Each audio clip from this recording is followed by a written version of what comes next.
Assalamualaikum warahmatullahi wabarakatuh. Izin memperkenalkan diri, Taruna Utama Nadila Alfiana, STB 3918, Prodi Manajemen Pemasyarakatan B. Kalian pernah mendengar kata BLU atau Badan Layanan Umum? Sebagian masyarakat Indonesia tidak mengetahui apa itu BLU. Dari survei yang dilakukan oleh Kementerian Keuangan, 55% responden menyatakan tidak tahu apa itu BLU.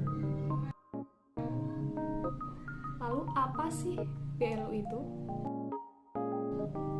BLU adalah instansi di lingkungan pemerintah yang dibentuk untuk memberikan pelayanan kepada masyarakat berupa penyediaan barang dan atau jasa yang dijual tanpa mengutamakan keuntungan.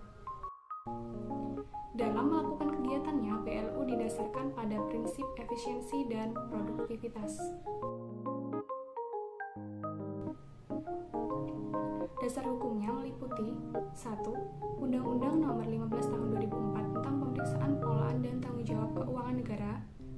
2. Undang-Undang Nomor 17 Tahun 2003 tentang keuangan negara. 3. Undang-Undang Nomor 1 Tahun 2004 tentang perbendaharaan negara. 3. PP Nomor 74 Tahun 2012 perubahan atas PP Nomor 23 Tahun 2005 tentang pengelolaan keuangan Badan Layanan Umum. 5. PP Nomor 71 Tahun 2010 tentang Standar Akuntansi Pemerintahan.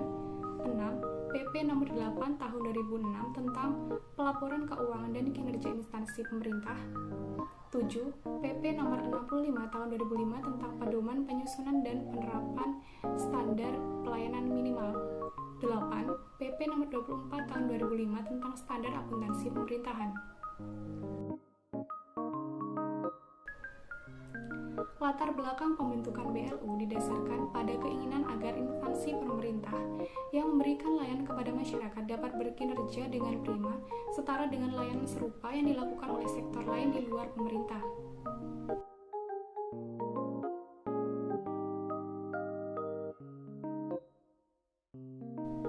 Menurut teori agensifikasi, BLU merupakan agen pemerintah yang memperoleh kewenangan yang lebih luas dalam hal antara lain manajemen organisasi, pengelolaan keuangan maupun dalam hal pelaporan dan akuntabilitas kinerja.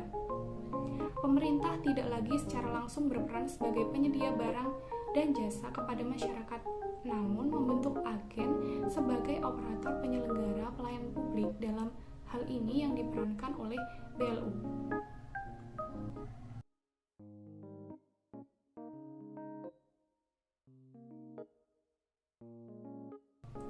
Fleksibilitas yang diberikan bertujuan untuk memberikan keleluasaan bergerak dibandingkan dengan satker biasa, seperti memungut biaya atas layanan yang diberikan, melakukan utang piutang, pengelolaan kas, investasi, pengelolaan barang, surplus dan defisit, serta remunerasi.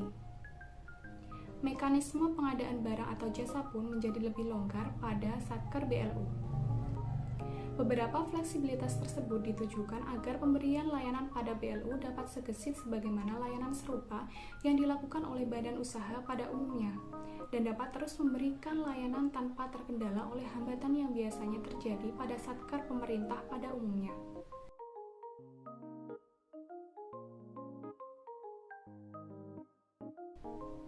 Berdasarkan jenis layanan yang diberikan, satker BLU dapat dikelompokkan menjadi 3 golongan besar. 1. Penyedia layanan barang dan atau jasa, misalnya pendidikan dan pelatihan, kesehatan, penelitian dan pengembangan, serta bidang penyiaran publik. 2. Pengelola wilayah atau kawasan tertentu, misalnya otoritas, kawasan pengembangan ekonomi terpadu. 3. Pengelola dana khusus, misalnya pengelola dana bergulir, rekening dana investasi, dan rekening pengembangan daerah. Keberadaan BLU tersebar di beberapa kementerian termasuk pada pemerintah daerah. BLU didominasi oleh instansi pemerintah yang memberikan layanan pendidikan baik berupa universitas, institut, akademik, politeknik maupun sekolah pada pemerintah daerah, serta layanan kesehatan baik berupa rumah sakit, balai kesehatan termasuk puskesmas pada pemerintah daerah. Lalu, apakah seluruh perguruan tinggi masuk kategori BLU? Tidak semua kategori perguruan tinggi itu berstatus BLU. Penentuan status perguruan tinggi tersebut didasarkan atas evaluasi kinerja oleh menteri yang menyelenggarakan urusan pemerintah di bidang pendidikan.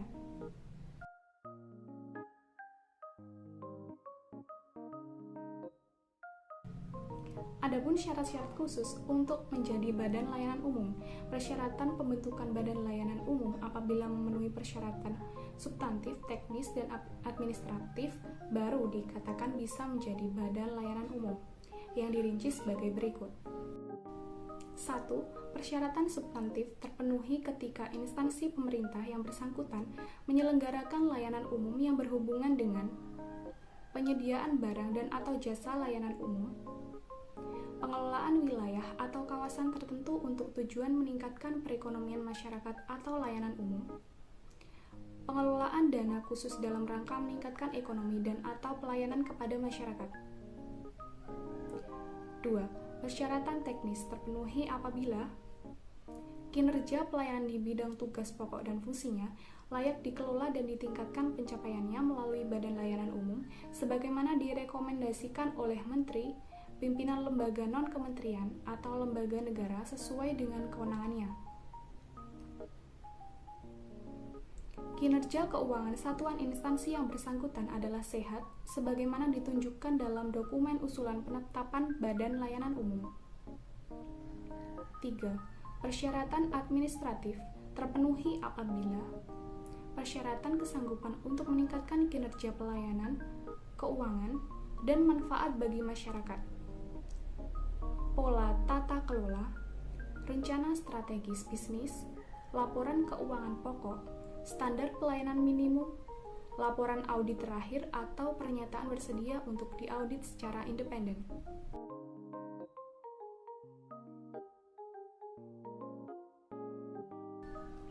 Untuk mengetahui bahwa instansi tersebut termasuk badan layanan umum adalah dengan melihat ciri-ciri sebagai berikut. Berkedudukan sebagai lembaga pemerintah atau bukan kekayaan negara yang dipisahkan. Menyelenggarakan pelayanan umum yang menghasilkan semi barang atau jasa publik. Tidak mengutamakan mencari keuntungan atau laba.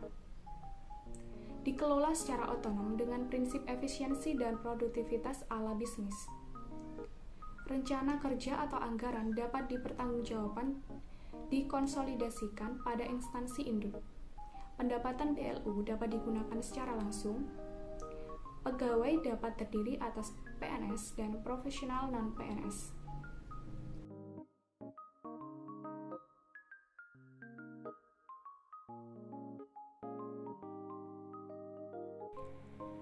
Ada 7 aspek yang membedakan BLU dan BUMN. Yang pertama, orientasi. Dari segi orientasinya, BLU adalah organisasi not for profit. Artinya dia tidak mengutamakan mencari keuntungan.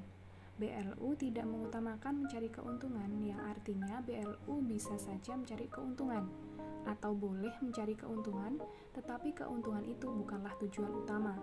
Sementara BUMN adalah organisasi bisnis yang berorientasi laba atau profit oriented. Kemudian dari sisi laba yang membedakan BLU dan BUMN adalah kalaupun BLU mendapatkan laba, maka laba itu akan digunakan kembali untuk pengembangan organisasi. Sementara BUMN adalah sebuah korporasi yang apabila mendapatkan keuntungan, maka keuntungan itu akan diberikan kepada para pemiliknya.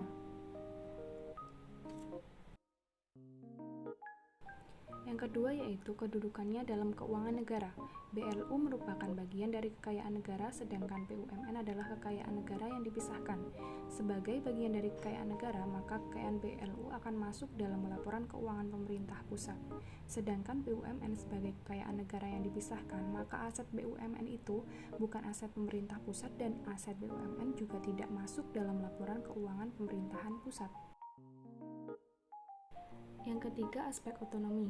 Dalam hal otonom, BLU merupakan organisasi semi-otonom. BLU punya otonomi, tapi terbatas, sedangkan BUMN merupakan organisasi yang murni otonom, yang artinya punya otonom penuh sebagai sebuah perusahaan. Pembatasan tersebut seperti adanya batasan mencari keuntungan dan hanya boleh melakukan investasi jangka pendek. keempat yaitu pengelolaan keuangan. Pengelolaan keuangan BLU masuk di dalam mekanisme APBN, dalam arti pendapatan dan belanja BLU semuanya terekam di dalam APBN. Tata cara melakukan pendapatan dan belanja BLU juga mengikuti tata cara yang diatur dalam mekanisme pengelolaan APBN. Sementara BUMN berada di luar mekanisme APBN, artinya pendapatan dan belanja BUMN tidak masuk ke dalam pendapatan dan belanja APBN. Tata cara untuk pengelolaan pendapatan dan belanja juga tidak tunduk pada tata cara yang diatur dalam mekanisme APBN. BUMN memiliki mekanisme tersendiri untuk mengelola administrasi atau tata cara mengelola pendapatan dan belanjanya. Dari sisi pegawainya, BLU itu terdiri dari ASN atau aparatur sipil negara dan juga ada pegawai profesional non-ASN. Sementara BUMN itu bukanlah ASN yang artinya mereka adalah pegawai BUMN itu sendiri. Selain komposisi pegawai, penamaan jabatan di BLU juga boleh mengikuti seperti yang berlaku di korporasi atau di swasta. Jadi, misalnya kalau di kementerian atau lembaga birokrasi itu pimpinan tinggi atau yang disebut dengan direktur jenderal, tetapi di BLU itu boleh disebut dengan direktur utama, seperti halnya di perusahaan-perusahaan. Dari segi pendapatan, BLU merupakan PNBP atau penerimaan negara bukan pajak, sementara pendapatan BUMN itu bukanlah PNBP, jadi tidak termasuk dalam pendapatan negara. Kemudian dari segi perpajakan, BUMN sebagai perusahaan, pastinya dia dikenakan pajak atas keuntungan yang diperoleh. Sementara BLU, kalau dapat untung, tidak dikenakan pajak. Kenapa? Karena BLU adalah bagian dari kementerian atau lembaga. BLU adalah instansi pemerintah sehingga tidak dikenakan pajak atas selisih antara pendapatan dan belanjanya. Sekian yang dapat saya sampaikan mengenai BLU. Semoga teman-teman semua dapat mengetahui apa itu BLU dan dapat mengetahui apakah perguruan tinggi kalian atau instansi layanan seperti rumah sakit di daerah kalian masuk kategori BLU atau tidak. Terima kasih dan wassalamualaikum warahmatullahi wabarakatuh.